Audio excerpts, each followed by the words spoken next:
इस वीडियो के माध्यम से सुनाई गई कहानियाँ अनुभवों की वास्तविकता का दावा नहीं करती है। वीडियो का उद्देश्य कहानियों के माध्यम से किसी भी तरह का अंधविश्वास फैलाना या अंधविश्वास को बढ़ावा देना नहीं है।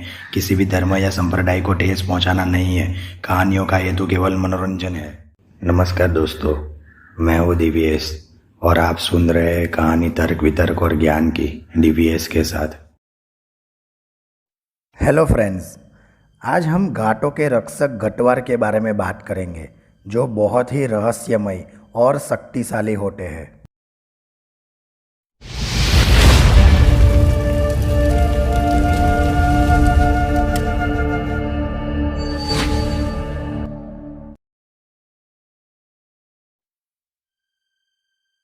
ये बात काफ़ी पुरानी नहीं है। ये बात तब की है जब अयोध्या का फैसला आने वाला था। कानपुर में दंगों के डर से कानपुर बंद था। हर कोई किसी न किसी तरह से अपनी छुट्टी के मज़े ले रहा था। मेरे पड़ोस में रहने वाले एक चाचा जी अक्सर अपनी छुट्टी गंगा किनारे व्यतीत करते थे।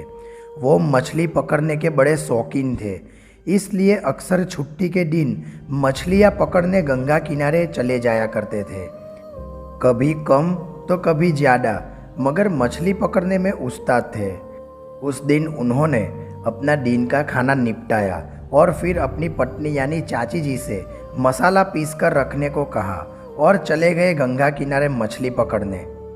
जैसा मैंने आप सबको बताया कि वो अक्सर मछली पकड़ने जाते थे, लेकिन उस दिन कुछ अलग ही हुआ। वो मछली पकड़ने के लिए अक्सर गंगा बैराज जाया करते थे।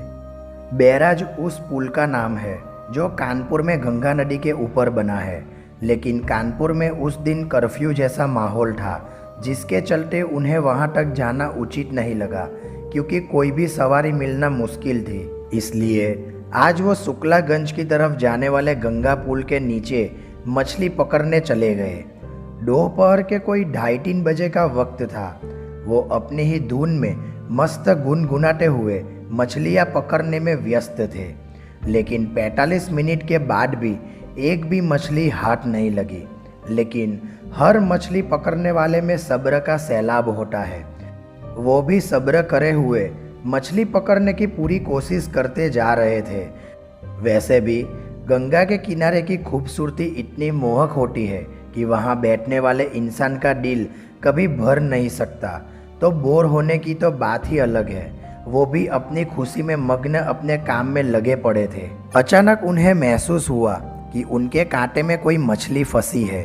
उनके मन में खुशी की लहर दौड़ गई, लेकिन पहले उन्हें देखना था कि मछली है कितनी बड़ी। अगर छोटी हुई तो कोई फ़ायदा नहीं होता, क्योंकि उनके परिवार में 5 लोग थे। सिर्फ एक छोटी मछली से कोई फ़ायदा ना होता। खैर, वो अपनी इतनी देर बाद आई पहली सफलता को लेकर ही उत्साहित थे। उन्होंने कांटे की डोर को पकड़कर बाहर खींचना चाहा, मगर उन्हें भार ज़्यादा लगा और वो उसे खींच नहीं पाए। उन्होंने अपनी उस मछली पकड़ने वाली डोर को एक पत्थर से बांध दिया और पूरा जोर लगाकर उस मछली को बाहर निकालने में लग गए। वो काफ़ी जोर लगा रहे थे, मगर उसे बाहर खींच नहीं पा रहे थे। एक तरफ उनके मन में बड़ी मछली पकड़ने की खुशी उन्हें हार नहीं मानने दे रही थी, और दूसरी तरफ वो मछली जो बाहर आने की बजाय जैसे चाचा जी को ही अंदर खींचना चाहती थी। काफ़ी जोर लगाने के बाद जब चाचा जी ने समझ लिया कि ये मछली अब बाहर नहीं आ सकती और ना ही कोई और वहाँ था जो चाचा जी की मदद कर सकता, चाचा जी ने उस मछली को छोड़ देने का फैसला किया और एक आखिरी उम्मीद के साथ थोड़ी सी डोर को ढीला छोड़कर फिर एक साथ अपना सारा जोर लगाकर उसे खींचा। वो मछली बाहर आ गई। ये देखकर उनके चेहरे पर चमक आ गई। वो मछली देखने में करीब 4 फुट की थी और उसका वजन करीब 8 किलो होगा। वो कांटे के साथ उछलकर बाहर आई थी, चाचा जी से करीब 3 मीटर की दूरी पर। चाचा जी अपना सामान वगैरह छोड़कर उसके पास खुशी से गए, ये सोचते हुए कि इतनी बड़ी मछली को अकेले कैसे घर ले जा पाएंगे। वो उस मछली के पास पहुँचे तो उस मछली को देखकर दंग रह गए। वो मछली बहुत अजीब किस्म की थी। ऐसी मछली उन्होंने अपनी ज़िंदगी में नहीं देखी थी। काले और थोड़े से हरे रंग के दाग थे उस मछली पर। लेकिन सबसे ज़्यादा हैरान करने वाली बात जो थी वो ये कि उस मछली ने अपने मुंह में एक इंसान का सर पकड़ रखा था, मानो जैसे वो उसे खाने वाली थी। इस बात से वो बिल्कुल भी नहीं डरे, क्योंकि लाख पाबंदी के बाद भी कभी कभी गंगा में लाशें देखी जाती है, जिन्हें अगर सरकारी कर्मचारियों ने देख लिया तो वो उसे निकाल देते हैं, वरना ना जाने कहाँ तक उसका सफ़र जारी रहता होगा। ऐसी ही लाशों को अक्सर बड़ी मछलियाँ भी खा जाती है। ऐसा ही कोई वाकया समझकर चाचा जी को डर नहीं लगा। उन्होंने सोचा शायद किसी लाश को खाने की कोशिश की होगी इस मछली ने, मगर खा नहीं पाई, इसलिए ये सर इसके मुंह में ही फंस कर रह गया। वो मछली बिना तड़पे यथावत पड़ी हुई थी। जो सर उसके मुंह में था उसका पीछे का हिस्सा चाचा जी को दिख रहा था। मछली की जांच पड़ताल करने के लिए चाचा जी ने पहले धागा खींचा। दोस्तों, जैसा कि आप लोग जानते हैं, मछली पकड़ने पर कांटा हमेशा उसके मुंह में फंसा होता है, तभी वो पकड़ में आती है। लेकिन इस मछली को वो कांटा उसकी पूंछ में लगा था। आमतौर पर पूंछ पर कांटा लगता नहीं है, और अगर लग भी जाए तो मछली उससे आसानी से निकल जाती है, चाहे वो कितनी भी छोटी मछली क्यों ना हो। और इतनी बड़ी मछली पूंछ पर कांटा लगने के बाद भी पकड़ में आ गई। ये दूसरी बार था जो उस मछली ने उन्हें हैरान किया था। लेकिन अब वो इन सब बातों को भूलकर बस ये सोचने लगे कि इस सर को इसके मुंह से निकालकर मछली को घर ले चलते हैं। उन्होंने मछली को पलट दिया। अब उस मछली के मुंह में फंसे उस सर का चेहरा चाचा जी की तरफ हो गया। देखने से लगता था कि वो किसी ज़्यादा उम्र वाले व्यक्ति का सर नहीं था, और ना ही वो लाश ज़्यादा समय पहले गंगा में फेंकी गई होगी। उस सर का चेहरा सही सलामत था। वो उसे निकालने की कोशिश करने लगे। फिर उन्होंने सोचा कि सर को हाथ लगाना ठीक नहीं, इसलिए उन्होंने अपने छोटे से थैले से, जिसमें वो मछली पकड़ते वक्त ज़रूरत का सारा सामान रखते थे, एक छोटा सा चाकू निकाला।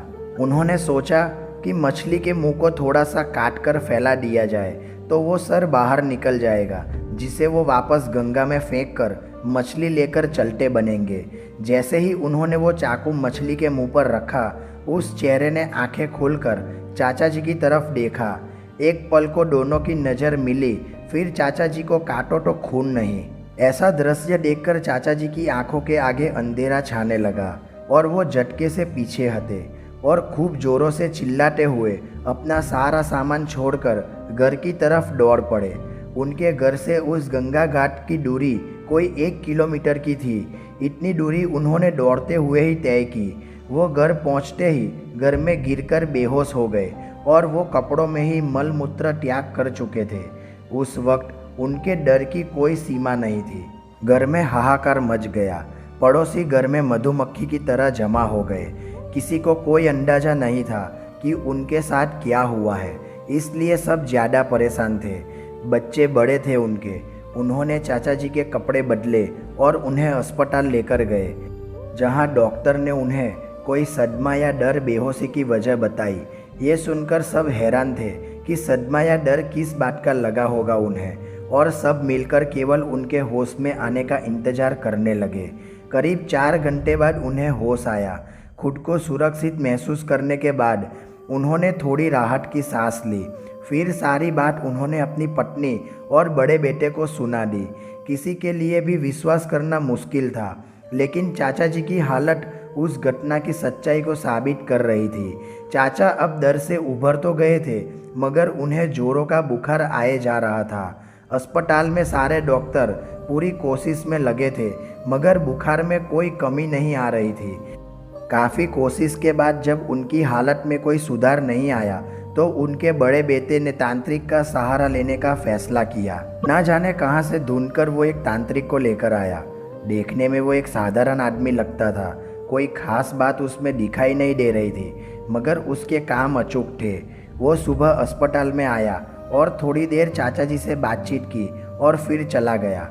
शाम को वो दोबारा आया और फिर उसने जो बताया वो सच में चौंकाने वाला था। उसने बताया कि चाचा जी जब मछली पकड़ने गए थे तो उस समय वहाँ उन्हें कोई नहीं मिला था। ना कोई मछुआरा, ना कोई नाव वाला मल्ला, क्योंकि सब उस बात को जानते थे। गंगा हो या यमुना या फिर और कोई भी नदी, हर नदी के किनारों पर गटवार होते हैं। कोई बहुत सौम्य व्यवहार वाले तो कोई अत्यंत कठोर। ये इन नदी के किनारों के रक्षक होते हैं। जरूरी नहीं एक ही रक्षक हर वक्त किनारों की रक्षा करता हो। ये गटवार भी कई सारे होते हैं। हर किसी का वक्त होता है। दिन के किस पहर किसको रक्षा करनी होती है, ये एक व्यवस्थित तरह से सब कुछ तय होता है। जो लोग अक्सर डूबकर मरते हैं या अकाल मौत मरते हैं और घाट पर उनका संस्कार किया जाता है, उन सब की आत्माओं और मल्लाहों के भोग से ये और भी शक्तिशाली हो जाते हैं। ये एक उन्मुख शक्ति होते हैं। कोई तांत्रिक इनसे टकराता नहीं।